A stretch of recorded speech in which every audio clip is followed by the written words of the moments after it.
opportunities are all around you. You know, people who are complaining that they don't have enough sales in their pipeline, or they don't have enough clients, or they don't this, or they don't that. It's because they're not thinking outside the box. You know, you got to look at that tic-tac-toe thing that has 3 openings in any way that you look at it. And if the box gets filled up, we'll just draw another circle or X outside of the tic-tac-toe thing, because you got to think outside the box, right?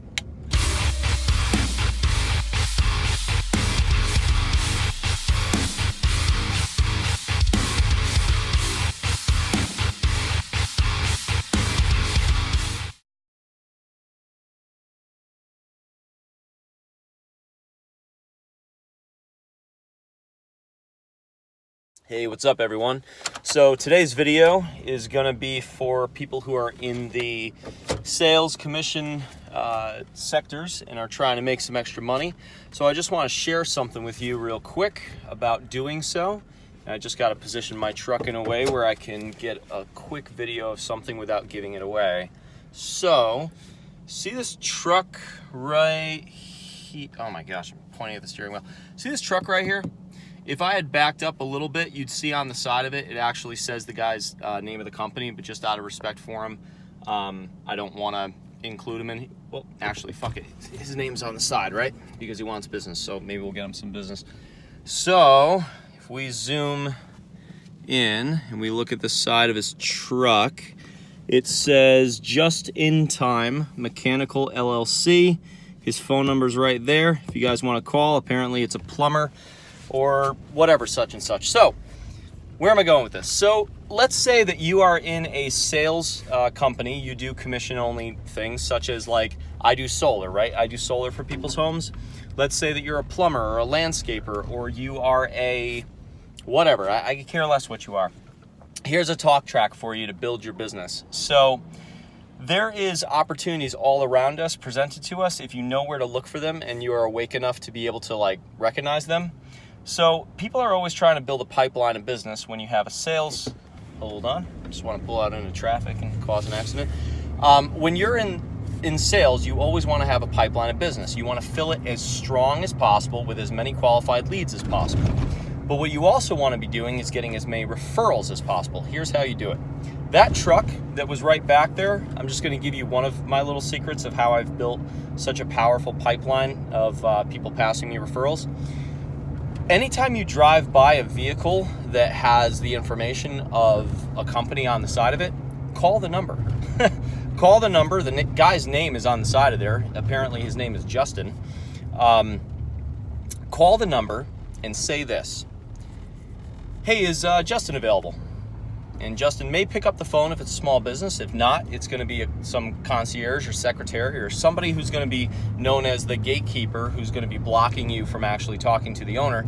And they're going to say, either Justin's going to go, yes, that's me, what can I do for you? Or you're going to get the gatekeeper who says, well, he's not available, what can I do for you? Your response to that is going to be, oh, okay, my name is whatever yours is. So I would just say, hey, my name's Joshua. I work on the solar programs in the area.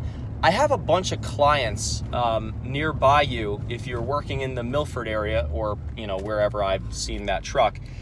If you're working in the Milford area, and I'm looking for somebody reliable who's been in the business for a significant amount of time, who really has a lot of expertise, and who I can refer my clients to because I really want to be a value add for my clients, or something like that. What happens is when you say that, you're basically calling this person up looking to network with them is what you're doing. But you're not asking them to pass you leads. What you're asking is, are they reliable? You're asking for them to prove themselves to you, which inadvertently makes them get the owner on the phone. Like you'll get the owner on the phone. Rarely you won't. So what happens is that when you call up and you ask that question, you're no longer coming across as somebody trying to sell them something, which is exactly what you're trying to do. What you're coming across as is somebody who can be a value add for their business. And since they're driving around with a sign on the side of their truck, essentially, trying to get new business, you are providing a way to do so at no charge to them whatsoever. So when I call somebody up and I say, hey, my name is Josh, I saw your truck driving around. I do a lot of work in your area and I have a huge client base, and I'm looking for people who I can be I'm sorry, I'm passing a bus and I forgot what I'm talking about.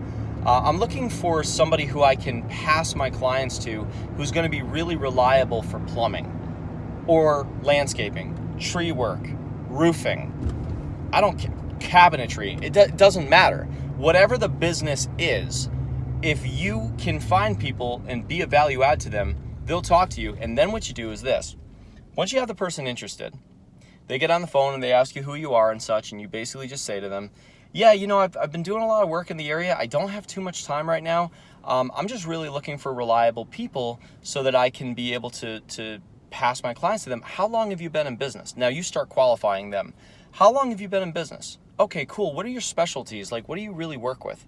A few questions in, then you're going to turn around and you're going to go, hey, you know what? Actually, could we meet up for coffee sometime? And can you bring a bunch of your cards with you just so I can, have them with me in my book of business for my clients?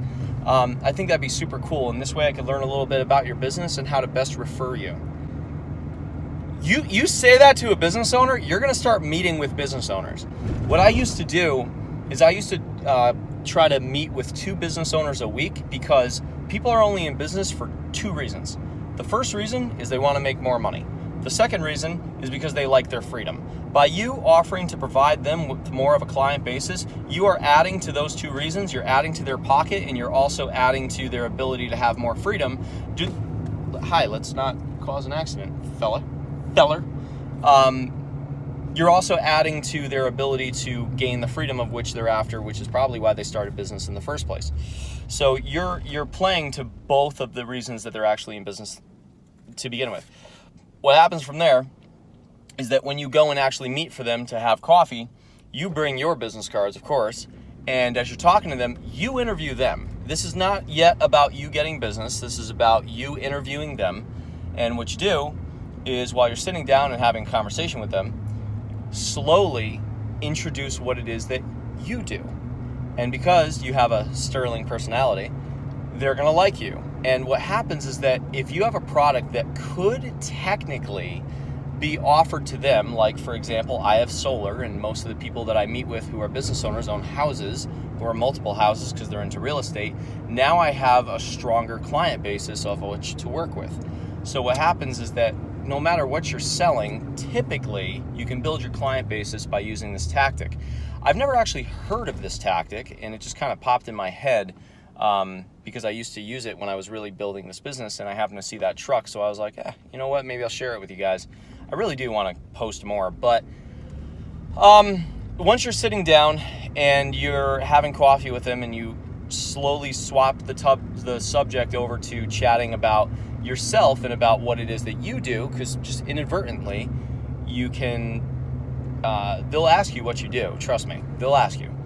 And you can even say like, well, I'm a networker and I try to provide my clients with the best services that I can, and I try to get 1 plumber in Milford, 1 in Orange, 1 in Stratford, 1 in Trumbull, 1 in all the places of which you work. Just name them and just say, yeah, I try to get 1 client, one service per town of which I work in to be able to recommend my clients to, because that way my clients then want to give me more referrals because I've been so helpful to them. If I see a tree down in their yard, I recommend this arborist. If I see their flower bed is all screwed up, respectfully, I tell them, hey, I got a great landscaper who can help you out.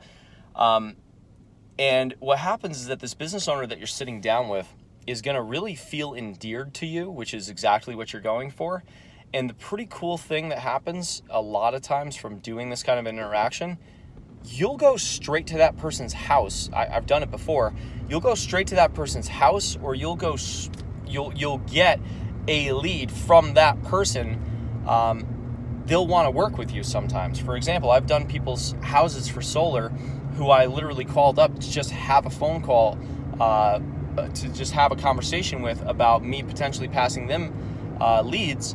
And here's the thing, I made the deal, I sold the system, but at the same time, I do pass them leads. So then I get a better name in the community, and again, networking is really how you build your name and your wealth long term. But I've sold people who I literally just sat down with, and from there, once I start passing them leads, especially if I have leads ready to go that I can pass to the person I'm sitting down with, they get very endeared to me. And now I have another person who, is only going to pass leads my way.